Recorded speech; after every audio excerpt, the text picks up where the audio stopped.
Good evening, everyone. Good evening, everybody. All right, I can see a lot of weight increase in this room. Is it the snacks that's done you guys good?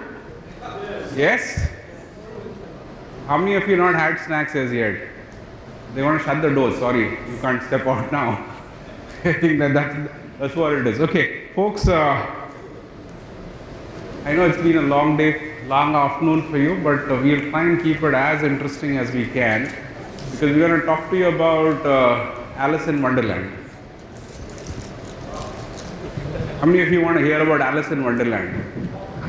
Are you all in Wonderland today? Are you in the cloud today? Can you do a quick show of hands? How many of you are not using cloud? That was easy. How many of you are using one cloud provider? Only one cloud provider. Show of hands.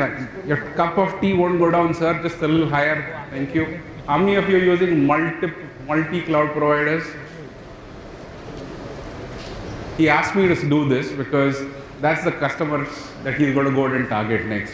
So he and the team, we got a whole team out there. So they're going to go ahead and kind of talk to all of you. We'll talk to everybody else as well. I thought you were just making them energized by raising hands left, right. Absolutely. After a tea break, you want to get some energy back in as well, right? Cool. So folks, what do we have for you? I think invariably we always have customers up on stage, right? And we hear a customer perspective and that's their experience, their journey, how did they go about. I thought let's flip it this time around and let's put the partner up there. Let's put the partner up there because these folks are the folks who keep going out and talking to multiple customers and have the experience of partnering with customers in their journeys, right, in various stages and various phases. While we all have the ringside view, but I thought let's kind of get somebody who is got his hands dirty, right? We'll really figure out how greased his hands are at the end of this session. I think we'll try and figure that bit out. Are you ready for that? Sure. Let me share my experience. Fantastic. So folks, what we're really looking at today is I think we are almost looking at cloud adoption. Thank you all for kind of just with a quick show of hands. Really at an inflection point, right, with the way things are going. And why everybody is starting to use cloud, I guess we don't need to get into those kind of talks right now. However, what we are really seeing as a trend with everybody, and then this is what I would want to hear more from you today, is in terms of, is the boardroom talking about agility? Number one. Two, are people coming back and saying there is something called a skill shortage is an area? Are you talking about regulation, data residency? Are these conversations which are happening in the boardrooms today more than anywhere else? And I think most important is in a country like India, I think they say unity and diversity, right? I guess there's nothing better with all of you kind of thinking about cloud, thinking about the diversity. I guess what we are really seeing is just using a provider, what are the benefits that you're getting. But the moment you start looking at getting into multi-providers, I guess there is a lot of potential, there is a lot of things, innovation which can get unlocked the moment you start getting into a situation where we start embracing this diversity. So on that note, I think why don't we start with getting you to understand the public adoption, cloud adoption. I mean, what's the journey that you've got? I think we hear crazy numbers of growth, but what is your experience been? It's a good point, Ravi. So in the past 10 years, if you see that the industry has changed, customers' adoption has changed, interest has changed. In 10 years back, all of us or every organization used to build their infrastructure first, then populating the application, whatever it could be. Legacy application, traditional applications, modern applications. But today, people are thinking about infrastructure only from a business perspective where the application comes inside. If applications can be run on-premise infrastructure, they will prefer that. If the applications can only be able to run on nano, micro or container based part, they will always prefer to go on a public cloud or a hyperscaler. And today the options are humongous. There are too many people in the outside, and customers probably would have started public cloud journey 3 or 4 years back in India. But today, if you ask me, there is not even one single customer says that I have only one public cloud account. They might have many. Many should be there, and 2% to almost 30, 40, 50% of workloads are actually spread across multiple hyperscalers today. Right? That is what exactly the current situation. So, if you ask me about what transformation, 10 years back or 15 years back, it was probably a technology, evolution was happening about it. Then comes maybe 5 years back, it was information evolution was happening about it. But today, if you ask me, it's called as digital evolution is happening about it in this one. I think this is winds of change, the way we are starting to see, right? Absolutely. The fact of the matter is, life was so beautiful. Life is beautiful. Fiction. Life is beautiful, right? But is it really beautiful once you start on this journey? I mean, what kind of things are we really starting to see? Single cloud, I think is easy, right? One is easy. It's always easy to manage one thing. The moment you have got multiple environments to start looking at, what really think are the challenges that people have faced, right? What kind of questions, queries are really come back to you from CXOs and from boards, right? We made this investment, but okay. So Ravi, the point is, when we see a new technology comes inside, when you see something which is available on demand, when you see that it is globally available to consume as well, people will start consuming it. But the more you get inside 1, 2 and 3, today what happens is every single infrastructure needs certain set of management or monitoring tools. It could be application, it could be compliance, it could be security, it could be troubleshooting, it could be performance, it could be overall security pieces as well. But each and every portion of this has got a separate set of tools from that particular vendor itself. Now, what organizations are facing today is, how do we able to manage, how do we able to upskill my internal people to ensure that they are able to deliver this common unified management pieces. This is going to become a huge challenge for every organization today. And you led me to this. I can't help but ask you that. Right? I mean, if everybody has, like everybody says my solution is unique, right? All of us are unique, so every solution is unique. Every provider is anyway providing you the same functionality, the same set of services which are there, right? So is there like a magic wand, or what is that is there which can help make life easy for customers? Because everybody wants to have the least amount of friction in their setup. So very clearly, see today, is it too much to ask that is there a complete or a holistic solution which can help you kind of manage all of these things? Because at the end of the day, you're really talking about agility, you've got so much of diversity out there to manage. I think on the other side, you're also, it's not about provisioning. I think more important, I think the internal users have a developer community and your business is equally jumping and pushing you. How can I do this so fast, right? I mean, I don't know how many of you remember not too long ago, just to kind of get any access or anything provisioned, it used to take us so much of time, right? But are all of us become so impatient, or is it our expectations increased? So that is where we are talking about. So what we are talking about out here is there a complete solution of sorts that will kind of help people address this multi-cloud challenges?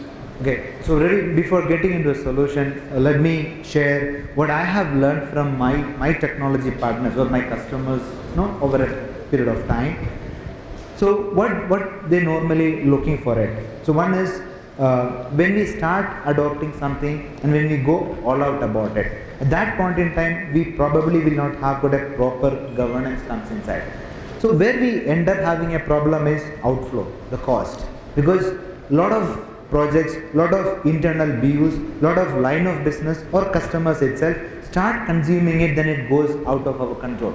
Now, once people started consuming these public cloud workloads, it initially comes back to us as a cheaper solution, but when we go out, for everything we need to pay for it.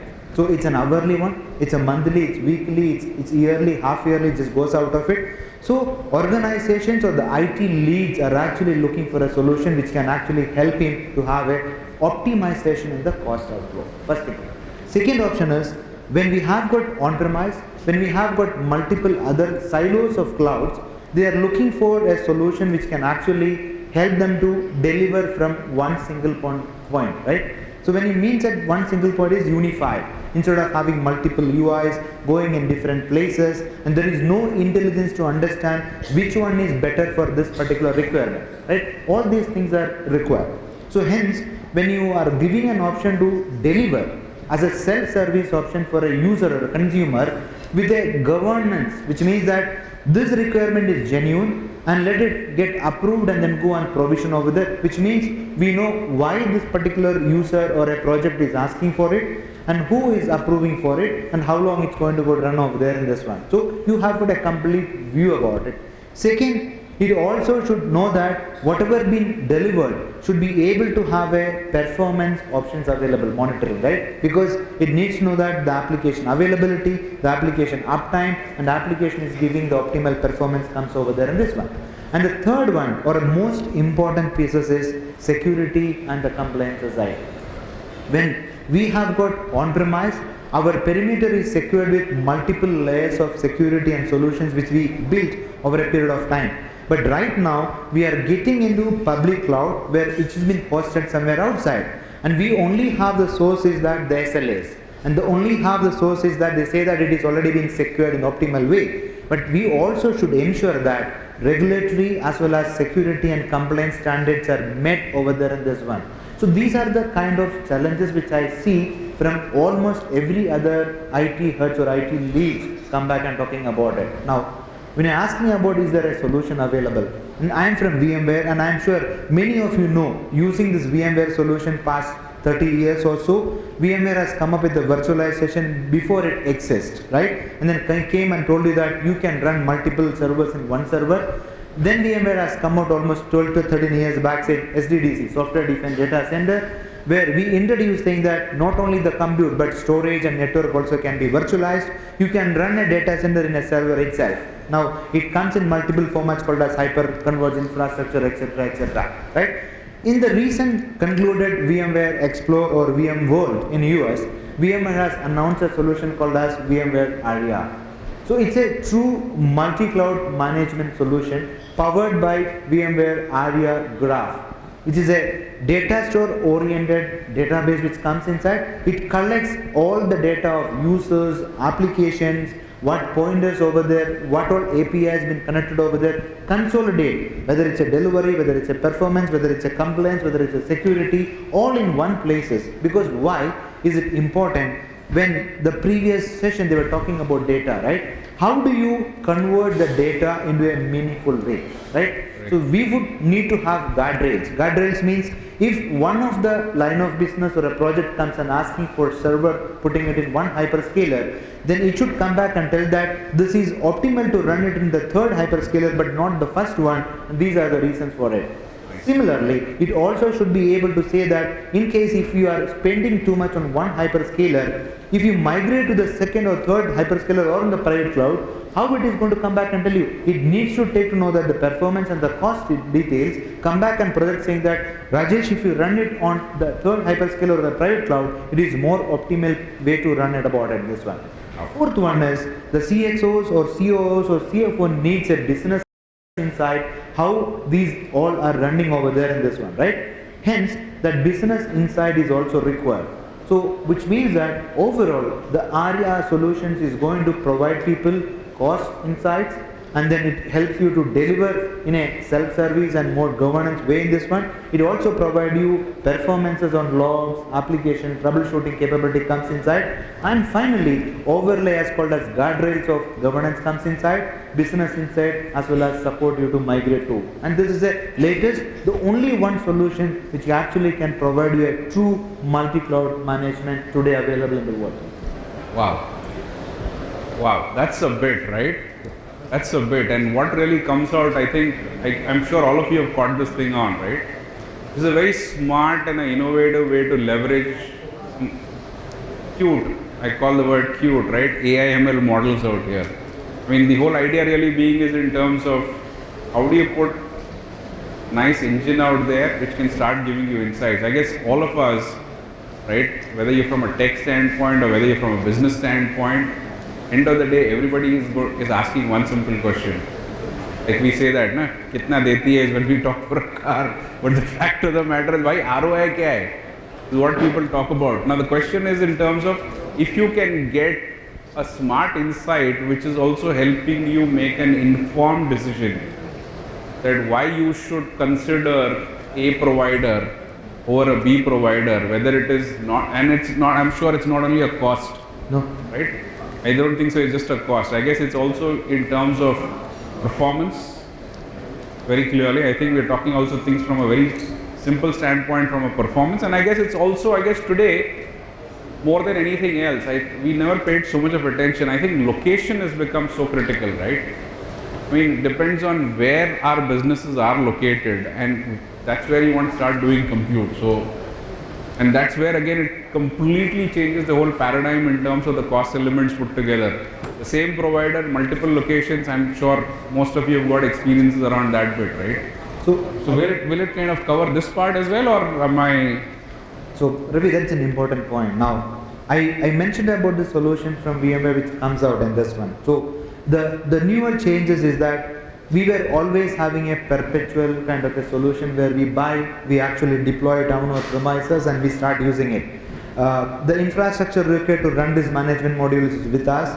The upgrade and updates of this management modules were with us, and ensuring that all scalability was also with us. But today, VMware started coming out or already announced or already having all these management solution as SaaS, which is available, which is hosted in Mumbai, the data center which is already there in this one. All these delivery, performance, cost, log management, all these solutions are available as a service. When you buy this sub or a SaaS solution from VMware, you need not manage the management modules at all. Create an account, integrate with the infrastructure which you run on premise, and just start managing it. Every time when there is a new release comes in, VMware will take care of it. The uptime and availability of this management modules will be taken care of VMware itself. So all those pain, all those issues which you were facing so far been eliminated, taken over by VMware, and provide as a service on option available for you.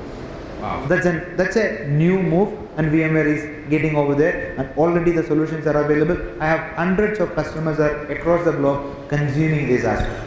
I can't let you go. I can't let you go just with this, right? This sounds music to my ears, right?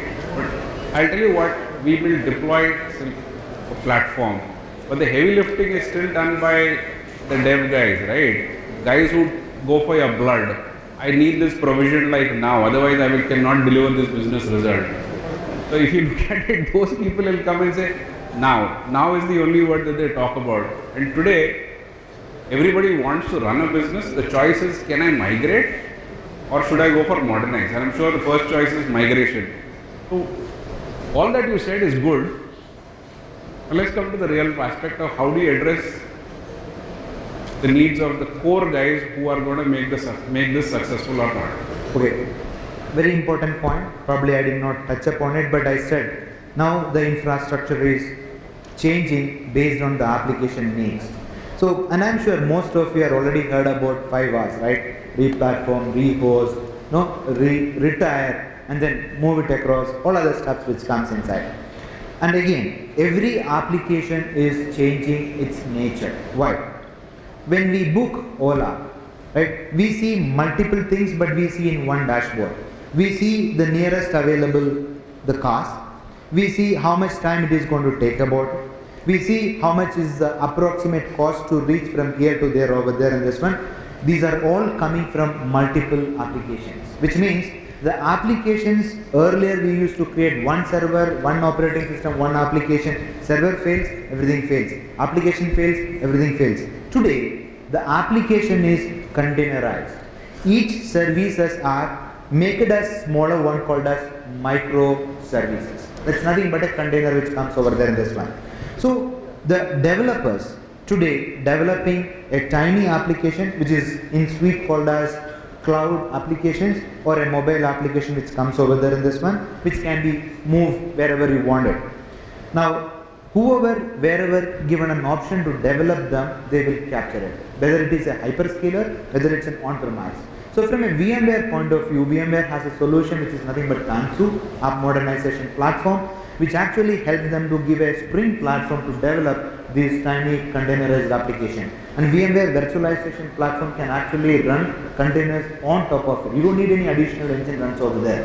And again, the ARIA solution which I mentioned as a management, which should be able to orchestrate these containers as well over there. So which means this is running on-premise, or you are using EKS, GKE or whatever from an outside public cloud, which all can be automated or orchestrated or managed using the same ARIA solution, not only a traditional monolithic application or infrastructure pieces. So in all aspects, we are not leaving the developers anywhere else. We are holding them with us. We are ensuring that the application can be modernized in the same platform, and it also would be able to deliver and managed by the same people. Wow. Secure. Wow. What did he touch upon? I think now we know how Greece's hands were, right? Very clearly. So we touched upon folks very specifically, people who make the difference, people who make things happen, right? From what we gather from here, there is this whole platform which will help you kind of migrate your apps without making too much of changes to the code. Working on any any devices, run it anytime, anywhere. Yes. Cool. So that's one aspect of it. I think the most important aspect then comes in terms of the governance piece, right? I think we touched upon the governance part, which is most critical. And not just governance, but also in terms of how do you optimize that. In terms of starting to get insights, which will help you make those smart decisions, right? And if the decisions are there, then it kind of helps raise the bar and kind of makes it a lot more easier. And that gets me back to the word agile that we talked about. And more important, finally, the people who sign those checks, people who make sure the money is transferred, as far as they are concerned, they can really start seeing graphs. I'm sure he didn't talk about it, but I'm sure it should be there. They will start seeing a dashboard in terms of what the spends are, what is the way you're optimizing, and how you're kind of adding value to the business in terms of your productivity, your overall efficiency. You're starting to see the governance part of it, and take it from here on. Fantastic. So I guess this is what I wanted to kind of get him off, put him on the spot, in the spotlight. We had 20 minutes of our time right here, and I think we should kind of leave it to you folks as well. I see a lot of smiles, so I'm sure there are a barrage of questions. I'm going to duck. We can take all of them. Yep. So let's probably take one or two. But if you have more questions, we're just outside the door. We're just across. Please walk up to us and pick our brains. Any questions? I think you were very loud and clear to all. Alice in Wonderland work. Yes? Give us a round of applause, guys. Thank you.